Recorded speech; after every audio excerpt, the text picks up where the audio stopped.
নাহমাদুহু ওয়া নুসাল্লি আলা রাসূলিল কারীম ওয়া আলা আলিহি ওয়া আসহাবিহি আজমাইন। All admire for my Almighty Allah, the most merciful, most beneficent, the source of peace and safety. So, Alhamdulillah, dear learner friends, welcome to my online channel. I hope you are fine. Once again, I am presenting you with an important, essential, and potential session. You are most interested to realize that what types of discussion indeed I am going to discuss. You will be glad to know that the topics I am going to consult is very momentous for the students. Notwithstanding, especially for class 9, 10 and they who are SSC candidate. Dear guys, let's go and see that significant context eagerly waiting for us. Wow, we see tag question part 4. You more will be happy to realize that I have taken tag question part 1, part 2 and part 3 in online class. They who miss my online class on tag question, those parts, I request them to watch again. So dear guys, minimize my talk. Let's go our main topics. প্রিয় শিক্ষার্থী বন্ধুরা, rule 11 আমি যেহেতু tag question part 1, part 2 এবং part 3 আলোচনা করেছি পূর্বে, সেখানে পার্ট বিশেষ করে রুল 1 থেকে রুল 10 পর্যন্ত আমি আলোচনা করেছি। আজকে আমি রুল 11 থেকে 15 পর্যন্ত আলোচনা করব। তো চলো আমরা রুল 11 দেখি। ইম্পারেটিভ সেন্টেন্সের ক্ষেত্রে কোনো বাক্যে verb, do not, never, please, kindly, let plus object, যেমন লেট মি, আমরা জানি আয়ের object me, so let me, let him, let her, let them দিয়ে যদি কোনো বাক্য শুরু হয় তবে ট্যাগ কোশ্চেনে শুধু উইল ইউ বা ওন্ট ইউ বা ক্যান ইউ যে কোনো একটি বসিয়ে দিলেই ট্যাগ কোশ্চেনের কারেক্ট অ্যান্সার হবে। প্রিয় শিক্ষার্থী বন্ধুরা, এখন আমাদের একটি জিনিস জানার বিষয়, সেটা হচ্ছে যে ইম্পারেটিভ সেন্টেন্স। আসলে ইম্পারেটিভ সেন্টেন্স কি? আমরা জানি যে ইম্পারেটিভ সেন্টেন্স মূলত একটি অনজ্ঞাসূচক বাক্য। এই সেন্টেন্সটি সাধারণত একটি ভার্ব দিয়ে শুরু হতে পারে, অথবা ভার্ব প্লাস অবজেক্ট থাকতে পারে, অথবা ডু নট তারপরে ভার্ব দিয়ে বাক্যটি শুরু হতে পারে, বা নেভার প্লাস ভার্ব দিয়ে একটা বাক্য শুরু হতে পারে, প্লিজ প্লাস ভার্ব দিয়ে বাক্য শুরু হতে পারে, বা কাইন্ডলি ভার্ব দিয়ে শুরু হতে পারে। এই ধরনের যদি কোনো ওয়ার্ড দিয়ে বাক্য শুরু হয় তবে আমরা জানবো সেটি হচ্ছে ইম্পারেটিভ সেন্টেন্স। আর আমি যেহেতু সেন্টেন্সের উপরে অনলাইনে ক্লাস নিয়েছি পার্ট 1 থেকে পার্ট 4 পর্যন্ত, একেবারে ডিটেলস সেন্টেন্সের উপরে, যদি তোমাদের সামান্যতম কনফিউশন থাকে সেন্টেন্স নিয়ে তবে আমার ওই অনলাইন ক্লাসটা দেখতে পারো, বিশেষ করে পার্ট 1 থেকে পার্ট 4 পর্যন্ত। তবে তোমাদের আর সেন্টেন্সের কোনো কনফিউশন থাকবে না, দ্যাট মাই কনফিডেন্ট। প্রিয় শিক্ষার্থী বন্ধুরা, তাহলে আমরা বুঝতে পারলাম যে ইম্পারেটিভ সেন্টেন্স মূলত আসলে কি। দেখো এখানে I have given lots of example, see carefully. Give me a pen, দয়া করে আমাকে একটি কলম দাও। এই যে গিভ দিয়ে কিন্তু বাক্যটি শুরু হয়েছে, যেহেতু গিভ একটা ভার্ব, সুতরাং this is an imperative sentence, এটি একটি ইম্পারেটিভ সেন্টেন্স। আর এই ধরনের বাক্যতে আমরা যখনই ট্যাগ কোশ্চেন করব, যে কোনো একটি উইল ইউ অথবা ওন্ট ইউ যে কোনো একটি বসিয়ে দিলে কিন্তু কারেক্ট অ্যান্সার হয়ে যাবে, যেহেতু আমি ট্যাগ কোশ্চেন নিয়ে আলোচনা করছি। ডু নট টেল এ লাই, মিথ্যা কথা বলো না। ডু নট দিয়ে কিন্তু বাক্যটি শুরু হয়েছে, এরপরে দেখো ভার্ব আছে, সুতরাং this is an imperative sentence. So as a tag question কি দিয়েছি, উইল ইউ অথবা ওন্ট ইউ যে কোনো একটি তুমি যদি দাও হয়ে যাবে। নেভার রান ইন দি সান, রোদের মধ্যে কখনো দৌড়াদৌড়ি করো না। এটি একটি ইম্পারেটিভ সেন্টেন্স, কারণ নেভার দিয়ে শুরু হয়েছে, এরপরে দেখো রান আছে ভার্ব। উইল ইউ অথবা ওন্ট ইউ যে কোনো একটি বসাবে। লেট মি গো হোম, হ্যাঁ আমি বলেছি যে কোনো বাক্যে যদি লেট থাকে এরপরে যদি অবজেক্ট থাকে, দেখো লেট দেওয়া আছে, মি হচ্ছে আয়ের অবজেক্ট, সুতরাং এটি একটি ইম্পারেটিভ সেন্টেন্স। উইল ইউ বসিয়ে দিলি এটি কিন্তু কারেক্ট অ্যান্সার হয়ে গেছে। পরের দেখো will you, could you, would you help me please, খুবই ইম্পর্টেন্ট একটি বাক্য। আসলে এই বাক্যটি দ্বারা একটা প্রশ্ন করা কিন্তু বোঝাচ্ছে হয়তো। দেখো, will you help me please, দয়া করে কি আপনি আমাকে একটু সাহায্য করবেন? অথবা could you help me please, দয়া করে কি আপনি আমাকে একটু সাহায্য করবেন? অথবা would you help me please, দয়া করে কি আপনি আমাকে একটু সাহায্য করবেন? এই যে এই ধরনের তো কোনো কথাগুলো বলা কারোর সামনে, তার মানে কি একটা প্রশ্ন করা বোঝাচ্ছে, আপনি কি আমাকে বলবেন দয়া করে? এই যে প্রশ্ন করা হচ্ছে বাক্যটা দিয়ে, আসলে কিন্তু এটি ইন্টারোগেটিভ সেন্টেন্স না, এটি মূলত একটি কি ইম্পারেটিভ সেন্টেন্স। দেখো, এই বাক্যটি দ্বারা অনুরোধ বোঝাচ্ছে। এই ধরনের কোনো বাক্য যদি আমরা দেখি কোনো সেন্টেন্সের মধ্যে, তাহলে অবশ্যই সেটি ইম্পারেটিভ সেন্টেন্স। আর ইম্পারেটিভ সেন্টেন্স অনুযায়ী, so according to imperative sentence we will do tag question, আমরা কিন্তু ট্যাগ কোশ্চেন করবো সে ইম্পারেটিভ সেন্টেন্স অনুযায়ী। তাহলে কি হবে, উইল ইউ অথবা ওন্ট ইউ যে কোনো একটি বসালেই কিন্তু বাক্যটি হয়ে যাবে, অর্থাৎ ট্যাগ কোশ্চেন হয়ে যাবে। প্লিজ কাম হেয়ার, দয়া করে এখানে আসো। প্লিজ দিয়ে বাক্যটি শুরু হয়েছে, এরপরে দেখো ভার্ব আছে। কাইন্ডলি হেল্প মি, এখানে কাইন্ডলি দেওয়া আছে, এরপরে কিন্তু হেল্প একটা ভার্ব দিয়ে শুরু হয়েছে, এটিও একটি ইম্পারেটিভ সেন্টেন্স। তাহলে তোমাদের হয়তো আর ইম্পারেটিভ সেন্টেন্স নিয়ে আসলে কনফিউশন থাকার কথা নয়, কারণ আমি ডিটেলস কিন্তু এই স্লাইডে তোমাদেরকে বলেছি যে ইম্পারেটিভ সেন্টেন্স হতে গেলে এই ওয়ার্ডগুলো সাধারণত বাক্যের প্রথমেই থাকবে এবং এই দিয়েই বাক্যটি শুরু হবে। যদি শুরু হয় তবে তোমরা মনে করবে সেটি ইম্পারেটিভ সেন্টেন্স। আর ইম্পারেটিভ সেন্টেন্স হলেই ট্যাগ কোশ্চেনে আমরা শুধু উইল ইউ অথবা ওন্ট ইউ অথবা ক্যান ইউ যে কোনো একটি বসাবো, অ্যান্সার হয়ে যাবে। প্রিয় শিক্ষার্থী বন্ধুরা, কথা না বাড়িয়ে চলো আমরা যাই আমার পরবর্তী স্লাইডে। রুল 12 দেখতে পাচ্ছি। হ্যাঁ, মূল ভার্ব যুক্ত এক্সক্লেমেটরি সেন্টেন্সের শেষে ডন্ট, ডাজন্ট, ডিডন্ট ব্যবহার করে ট্যাগ কোশ্চেন করা হয়। প্রিয় শিক্ষার্থী বন্ধুরা, আমরা জানি সাধারণত দুই ধরনের ভার্ব দেখা যায় একটা সেন্টেন্সের মধ্যে, অক্সিলারি ভার্ব অথবা প্রিন্সিপাল বা মেন বা রুট ভার্ব। এখানে যেহেতু এই সেন্টেন্সটি প্রথমত আমরা আগে দেখি যে এই সেন্টেন্সটি exclamatory sentence, how will I know, আমরা কিভাবে চিনব।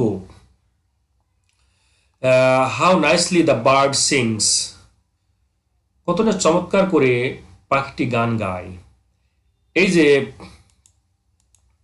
সেন্টেন্সটি, এই যে একটি এক্সক্লেমেটরি সেন্টেন্স, আসলে কিভাবে জানবো, কিভাবে চিনব।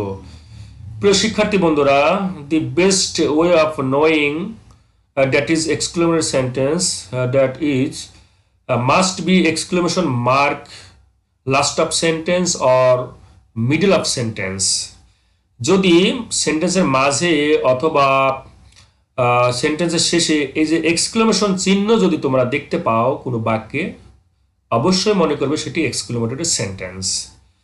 যেহেতু আমরা এই দুটো চিহ্ন আমরা দেখতে পেয়েছি, সুতরাং এটি একটি এক্সক্লেমেটরি সেন্টেন্স। আর এই এক্সক্লেমেটরি সেন্টেন্সটি মধ্যে বলছি, আগেই বলছি যে মূল ভার্ব যুক্ত। দেখো, এখানে যদি একটি ভার্ব খোঁজো, এখানে সিংস একটা ভার্ব, এটি একটি মূল ভার্ব। দেখো, এখানে কোনো বি ভার্ব নেই। যদি বি ভার্ব থাকতো তাহলে আমাদের ট্যাগ কোশ্চেনে কিন্তু আর ওই যে ডু, ডাজ, ডিডন্ট এই ভার্বগুলোকে আমাদের আর ধার করার প্রয়োজন হতো না। যেহেতু এখানে আমাদের মূল ভার্ব আছে, সুতরাং আমাদেরকে একটি বি ভার্ব অর্থাৎ অক্সিলারি ভার্ব হিসাবে নিতে হবে। অক্সিলারি ভার্ব হিসাবে কি নিব? ডু, ডাজ, ডিডের যে কোনো একটি। দেখো, এই সেন্টেন্সটি যদি আমরা টেন্স বিবেচনা করি, কনসিডার করি, তাহলে ডেফিনেটলি এটি একটি প্রেজেন্ট টেন্স। আর আমরা জানি প্রেজেন্ট টেন্সের ক্ষেত্রে ডু অথবা ডাজ যে কোনো একটি নিতে হবে। এখন আমরা ডু নেব না ডাজ নেব, অ্যাকর্ডিং টু ভার্ব। ডু অথবা ডাজ ভার্ব অনুযায়ী কিন্তু আমাদেরকে নিতে হবে। If we see with verb S or yes added, যদি দেখি ভার্বের সাথে এস অথবা ইয়েস যুক্ত আছে তাহলে আমরা ডাজ নেব। আর যদি দেখি যে মূল ভার্বের সাথে এস বা ইয়েস কিছুই নেই, শুধু মূল ভার্ব আছে, তাহলে আমরা শুধু ডু নেব। তাহলে দেখো, এই মূল ভার্বের সাথে যেহেতু এস দেওয়া আছে, সুতরাং আমরা ডাজ নিয়েছি। আর এই সেন্টেন্সটি অ্যাফার্মেটিভ সেন্টেন্স, সুতরাং ট্যাগ কোশ্চেন নেগেটিভ হয়েছে, ডাজন্ট। দি বার্ড একটি পশুকে বোঝাচ্ছে, পাখি পাখি জাতীয় জিনিস বোঝাচ্ছে, সুতরাং সাবজেক্ট হিসেবে ইট ব্যবহার করেছি। প্রিয় শিক্ষার্থী বন্ধুরা, বিশেষ করে ট্যাগ কোশ্চেন পার্ট 3-তে আমি ডিটেলস আলোচনা করেছি যে কোথায় I we he she tag কোশ্চেনের সাবজেক্ট হিসেবে বসবে, আর কোথায় ইট বসবে, আর কোথায় দে বসবে। আমি ডিটেলস আলোচনা করেছি ওখানে, তোমরা হয়তো দেখলে একেবারেই ক্লিয়ার হয়ে যাবে। আমরা সেকেন্ড এক্সাম্পল যদি দেখি, how fast the birds fly. প্রিয় শিক্ষার্থী বন্ধুরা, এই সেন্টেন্সের মধ্যে দেখো এখানে মূল ভার্ব হচ্ছে ফ্লাই, আর যেহেতু ফ্লাইয়ের সাথে কোনো এস বা ইয়েস যোগ নাই, সুতরাং আমরা কি নিব অক্সিলারি ভার্ব হিসাবে? ডু নিব। কেন ডু নিব? কারণ এই সেন্টেন্সটিকে যদি আমরা টেন্স হিসেবে কল্পনা করি তাহলে এটি প্রেজেন্ট টেন্স। দেখো এখানে ডু নিয়েছি, আর যেহেতু সেন্টেন্সটি অ্যাফার্মেটিভ সেন্টেন্স, ট্যাগ করছি নেগেটিভ ভাবে ডন্ট। আর দি বার্ডস অনেকগুলো পাখি বুঝিয়েছে, আর অনেকগুলো যদি বোঝায় অর্থাৎ ফ্লোরিয়াল, সাবজেক্ট যদি ফ্লোরিয়াল হয় অবশ্যই আমাদেরকে ট্যাগ কোশ্চেনে দিয়ে ব্যবহার করতে হবে সাবজেক্ট। প্রিয় শিক্ষার্থী বন্ধুরা, এই স্লাইডে রুল 12 এর গুরুত্বপূর্ণ দিক আলোচনা করেছি, হয়তো তোমরা বুঝতে পেরেছো। চলো আমরা রুল 13-এ যাই। হ্যাঁ, রুল 13, বি ভার্ব যুক্ত এক্সক্লেমেটরি সেন্টেন্সের শেষে ইজন্ট, আরন্ট, অজন্ট, ওয়ারেন্ট ব্যবহার করে ট্যাগ কোশ্চেন করা হয়। হ্যাঁ, before slide we have seen মূল ভার্ব যুক্ত exclamatory sentence, but present slide we are seeing that B verb যুক্ত এক্সক্লেমেটরি সেন্টেন্স। এখন বি ভার্ব বলতে হোয়াট মিন, আসলে আমরা কি বুঝি? বি ভার্ব বলতে অ্যাম, ইজ, আর, ওয়াজ, ওয়ার, এই ভার্বগুলোকে বুঝি। দেখো এই সেন্টেন্স আমি দুটো এক্সাম্পল দিয়েছি, I have given 2 examples. So এই দুটো এক্সাম্পলের মধ্যে যদি তোমরা বি ভার্ব অর্থাৎ অ্যাম, ইজ, আর থাকে তাহলে মনে করবা যে এইটা আছে বি ভার্ব। আর বি ভার্ব যুক্ত এক্সক্লেমেটরি সেন্টেন্সে আমরা ট্যাগ কোশ্চেনে অবশ্যই সেই বি ভার্বটাকেই ব্যবহার করবো ট্যাগ কোশ্চেনে ভার্ব হিসাবে। আমাদেরকে আর ওই যে পূর্বে স্লাইডে যে দেখলাম ডু, ডাজ, ডিড আমরা নিয়েছি, ধার করেছি, এটার প্রয়োজন হবে না। দেখো, what a beautiful and cute girl lima is. Lima আসলে কত সুন্দর এবং কিউট একটা বালিকা। এই যে এই সেন্টেন্সের মধ্যে যদি তোমরা দেখো ইজ একটা অক্সিলারি ভার্ব অর্থাৎ বি ভার্ব দেওয়া আছে, সুতরাং যেহেতু ইজ বি ভার্ব দেওয়া আছে, ট্যাগ কোশ্চেনে আমরা ইজ কি ব্যবহার করব অক্সিলারি ভার্ব হিসেবে। আর এই বাক্যটি যেহেতু অ্যাফার্মেটিভ বাক্য, সুতরাং ট্যাগ কোশ্চেন নেগেটিভ হবে, ইজন্ট। আর লিমা যেহেতু স্ত্রীবাচক একটি সাবজেক্ট, সুতরাং সাবজেক্ট হিসেবে ট্যাগে সি ব্যবহার করেছি। আমি আগেই বলেছি, আমার পার্ট 1, 2, 3 মধ্যে দেওয়া আছে যে সেন্টেন্সটি যদি নাউন দিয়ে সাবজেক্ট শুরু হয় অবশ্যই ট্যাগ কোশ্চেনে সেটিকে প্রোনাউনে কনভার্ট করতে হবে। তো এইখানে এই সেন্টেন্সে লিমা সাবজেক্ট আছে, নাউন লিমা নাউন, সুতরাং আমাদেরকে ট্যাগ কোশ্চেনে সি ব্যবহার করতে হবে অর্থাৎ প্রোনাউন ব্যবহার করতে হবে। How excellent this scenery is, এখানে দেখো ইজ আছে একটা বি ভার্ব, আর সেন্টেন্সটি অ্যাফার্মেটিভ, সুতরাং ইজন্ট হয়েছে। দিস সিনারি সাবজেক্ট আছে, সুতরাং আমরা এটাকে সাবজেক্ট হিসেবে কি ইট ব্যবহার করেছি। শুধু পার্সনের ক্ষেত্রেই সাবজেক্ট হিসেবে ট্যাগ কোশ্চেনে আই উই হি সি দে হয়ে থাকে, বাদ বাকি সকল ক্ষেত্রেই ইট ব্যবহার করতে হয়। প্রিয় শিক্ষার্থী বন্ধুরা, আমি আবারও বলতেছি, আমি বিশেষ করে ট্যাগ কোশ্চেন পার্ট 3-তে এই সাবজেক্ট বিশাল একটা কনফিউশন জিনিস। আমি আলোচনা করেছি যে কোন কোন ক্ষেত্রে সাবজেক্ট হিসেবে ইট ব্যবহার করতে হয়, কোন কোন ক্ষেত্রে সাবজেক্ট হিসেবে হি সি দে বা আই উই ব্যবহার করতে হয়, আমি ডিটেলস আলোচনা করেছি। যদি একটু কনফিউশন তোমাদের থাকে, ট্যাগ কোশ্চেন পার্ট 3 দেখবে ওখানে একেবারেই তোমরা ক্লিয়ার হয়ে যাবে। Let's go our next slide. Here we see rule 14, প্রদত্ত সেন্টেন্সে যদি এম থাকে এবং সেন্টেন্সটি যদি অ্যাফার্মেটিভ হয় তাহলে এন্ড অথবা আরন্ট, এবং সেন্টেন্সটি যদি নেগেটিভ হয় তাহলে এম দিয়ে ট্যাগ করতে হয়। হ্যাঁ প্রিয় শিক্ষার্থী বন্ধুরা, আমরা সেন্টেন্সের মধ্যে যদি দেখি এম আসে এবং ওটি যদি অ্যাফার্মেটিভ সেন্টেন্স হয় তাহলে অবশ্যই ট্যাগ কোশ্চেনে নেগেটিভ করতে হবে, তাহলে হয় এন্ড দিব অথবা আরন্ট দিব, যে কোনো একটি দিলে কিন্তু হবে। দেখো, I study in a reputed school, I am a student, আমি একজন ছাত্র, আমি একটা রিপুটেটেড স্কুলে অধ্যয়ন করি, অর্থাৎ উল্লেখযোগ্য বা খুবই বিখ্যাত একটা প্রতিষ্ঠানে অধ্যয়ন করি। তো আই অ্যাম এ স্টুডেন্ট, এই সেন্টেন্স অনুযায়ী আমাদের ট্যাগ কোশ্চেন করতে হবে। দেখো এখানে অ্যাম দেওয়া আছে, আর এই সেন্টেন্সটি যেহেতু affirmative sentence, tag question negative হবে। এন্ড আই যেহেতু সাবজেক্টে দেওয়া আছে, প্রোনাউন তো এখানে দেওয়াই আছে আই, সুতরাং আমাদের ট্যাগে কি শুধু আই দিলেই হয়ে যাবে, অথবা আরাউন্ড আই, যে কোনো একটি দিলেই হবে। প্রিয় শিক্ষার্থী বন্ধুরা, second example, if we consider, then we will be clear that I am not a student. The sentence is negative, so tag question must be affirmative, and affirmative the tag. So this is correct answer. Am I? এখানে M দেওয়া আছে, সুতরাং M হয়েছে। আর যেহেতু বাক্যটি negative, not, এখানে not এর প্রয়োজন নেই। Subject as a subject, I pronoun, so here we have given I. প্রিয় শিক্ষার্থী বন্ধুরা, এই স্লাইড থেকে গুরুত্বপূর্ণ বিষয়টি তোমরা হয়তো বুঝতে পারলে যে যদি কোনো সেন্টেন্সের মধ্যে এম থাকে এবং সেন্টেন্সটি অ্যাফার্মেটিভ হলে ট্যাগে যায় নেগেটিভ হবে, অর্থাৎ এন্ড অথবা আরাউন্ড দিতে হবে। আর যদি দেখি যে এম আছে কিন্তু বাক্যটি নেগেটিভ, তাহলে ট্যাগ কোশ্চেনে গিয়ে শুধু এম বসিয়ে দিয়েই আমাদের ট্যাগ কোশ্চেন করতে হবে। Let's go our next slide, rule 15। হ্যাঁ, আমরা রুল 15-এ চলে এসেছি। প্রদত্ত সেন্টেন্সে সাবজেক্ট প্লুরাল নাম্বার হলে প্রোনাউন হিসেবে দে ব্যবহার করতে হবে, যেমন people, children, birds, cows, fishes, etcetera. আরও অনেকগুলো থাকতে পারে। পিপুল মানে জনগণ, আসলে একজনকে বোঝায় না, অনেকগুলোকে বোঝায়। চিলড্রেন মানে ছেলে মেয়ে, অনেকগুলো ছেলে মেয়েকে বোঝাচ্ছে। সুতরাং এই ধরনের ওয়ার্ড দিয়ে যদি কোনো বাক্য শুরু হয়, কোনো সেন্টেন্স শুরু হয়, definitely we will consider as a subject plural, then as a pronoun they. আমরা প্রোনাউন দে হিসাবে কিন্তু সাবজেক্টকে ব্যবহার করবো কোথায়? ট্যাগ কোশ্চেনে।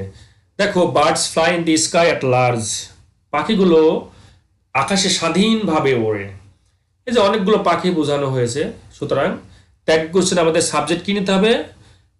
বার্ডস। তোমরা জানো বার্ড একটা নাউন, আর ট্যাগ কোশ্চেনে আমাদেরকে এটা কি করতে হবে? কনভার্ট করতে হবে প্রোনাউনে। তাহলে এখানে কি? দে। আমরা জানি আই, উই, হি, সি, দে, ইট, এগুলো সবই কিন্তু প্রোনাউন। সুতরাং তোমরা বুঝতে পারছো যে বার্ডস মানে পাখিগুলো, সাবজেক্ট হিসেবে দে ব্যবহার করছি, প্লুরাল যেহেতু বার্ডস। আর এই সেন্টেন্সটি যেহেতু অ্যাফার্মেটিভ, তাই ট্যাগ নেগেটিভ হবে। ডন্ট, দেখো এর ভিতরে মূল ভার্ব হিসেবে ফ্লাই আছে, কোনো বি ভার্ব নাই। যেহেতু মূল ভার্ব দিয়ে বাক্যটি শুরু হয়েছে, তাহলে আমাদেরকে অবশ্যই অক্সিলারি ভার্ব ধার করতে হবে, তাই আমরা ডু নিয়েছি। কেন ডু নিয়েছি? যেহেতু এটি প্রেজেন্ট টেন্স। তাহলে ডন্ট দে। সেকেন্ড এক্সাম্পল যদি আমরা দেখি, দেখো, the memories of childhood are always haunting us. The memories of childhood, শৈশবের স্মৃতিগুলো। দেখো অনেকগুলো স্মৃতির কথা কিন্তু বলছে সে, সুতরাং এই একটি সাবজেক্ট, পুরো একটি সাবজেক্ট। এই সাবজেক্ট কি? Plural subject. যেহেতু এটি প্লুরাল সাবজেক্ট, সুতরাং এখানকে ট্যাগ কোশ্চেনে আমরা সাবজেক্ট হিসেবে দে ব্যবহার করছি। আর এখানে দেখো বি ভার্ব আর দেওয়া আছে, সুতরাং আমাদের আর অন্য ভার্ব ধার করার প্রয়োজন নেই। আর হয়েছে আর সাবজেক্ট, এই সেন্টেন্সটি যেহেতু অ্যাফার্মেটিভ সেন্টেন্স, সুতরাং ট্যাগ নেগেটিভ হয়েছে, আরন্ট দে। প্রিয় শিক্ষার্থী বন্ধুরা, এই ছিল আজকে ট্যাগ কোশ্চেনের আলোচনা পার্ট 4-এ। হয়তো তোমরা ক্লিয়ার হয়েছো। আমি বরাবরের মতো তোমাদের জন্য ব্রেন টেস্টের ব্যবস্থা করে থাকি। আজও তোমাদের জন্য আমি ব্রেন টেস্ট নেব বলে কিছু কোশ্চেন অলরেডি দিয়েছি। এখন যারা আমার এই অনলাইন ক্লাস দেখেছো, হয়তো তাদের জন্য খুব ইজি হবে। এরপরেও জাস্ট একটু মিলায় নাও। First question for you, give me a pen. There are two options actually, which is the correct answer as a tag question. Will you হবে না won't you হবে? সঠিক উত্তর কোনটি? প্রিয় শিক্ষার্থী বন্ধুরা, সঠিক উত্তর দুটোই। যদি উইল ইউ দাও তাও হবে, যদি won't you দাও তাও হবে। Second question, birds fly in the sky at large. There are two options, which is the correct answer? Doesn't it হবে না don't they হবে? প্রিয় শিক্ষার্থী বন্ধুরা, সঠিক উত্তর হচ্ছে ডন্ট দে। কেন ডন্ট দে হবে? কারণ হচ্ছে আমরা এখানে দেখতেছি বার্ডস, অনেকগুলো পাখি বোঝাচ্ছে, সাবজেক্ট হিসেবে কি? দে, এখানে দে ব্যবহার করছি। Third brain test for you, what a beautiful and cute girl Emma is. সঠিক উত্তর কোনটি, ইজন্ট সি না ইজ সি? সঠিক উত্তর হচ্ছে ইজন্ট সি। যেহেতু সেন্টেন্সটি অ্যাফার্মেটিভ তাই নেগেটিভ ট্যাগ হয়েছে। Never run in the sun, সঠিক উত্তর কোনটি, উইল ইউ না won't you? The correct answer both, উভয়ই সঠিক। উইল ইউ এটাও সঠিক অ্যান্সার, ওন্ট ইউ এটাও সঠিক অ্যান্সার। কেননা এই সেন্টেন্সটা হচ্ছে কি সেন্টেন্স, ইম্পারেটিভ সেন্টেন্স, নেভার দিয়ে শুরু হয়েছে এবং রান আছে ভার্ব। সুতরাং ইম্পারেটিভ সেন্টেন্সে যদি উইল ইউ দাও তাও হবে, ওন্ট ইউ দাও তাও হবে, অথবা ক্যান ইউ দাও তাও হবে। Last brain test for you, how fast the birds fly. এখানে সঠিক উত্তর কোনটি, ডু দে না ডোন্ট দে? প্রিয় শিক্ষার্থী বন্ধুরা, সঠিক উত্তর হচ্ছে ডোন্ট দে। কেননা এই সেন্টেন্সটি অ্যাফার্মেটিভ সেন্টেন্স, আর আমরা জানি অ্যাফার্মেটিভ সেন্টেন্স হলে ট্যাগ গোছের নেগেটিভ হয়। প্রিয় শিক্ষার্থী বন্ধুরা, গুড়ি গুড়ি পায়ে আমরা একেবারে শেষ প্রান্তে চলে এসেছি। তোমরা জেনে খুশি হবে যে বিশেষ করে ট্যাগ কোশ্চেনের ওপর আমার পার্ট 1 থেকে পার্ট 10 পর্যন্ত আমি আলোচনা করতে যাচ্ছি। অলরেডি আমি পার্ট 4 আজকে আলোচনা শেষ করলাম, এখনও হয়তো 10 পর্যন্ত আসতে বেশ কয়েকটি পার্ট হয়তো আছে। তো তোমাদেরকে রিকোয়েস্ট, যারা ট্যাগ কোশ্চেন নিয়ে দুশ্চিন্তা করো, যদি আমার পার্ট 1 থেকে পার্ট 10 পর্যন্ত সঠিকভাবে এবং সতর্কতার সাথে দেখো আমার অনলাইন ক্লাসগুলো, আমার বিশ্বাস তোমাদের ট্যাগ কোশ্চেন নিয়ে কোনো কনফিউশন থাকবে না, অ্যাটলিস্ট কনফিউশনও থাকবে না। সো কথা না বাড়িয়ে আমি এখানেই ক্লোজ করতে বাধ্য হচ্ছি। So best of luck.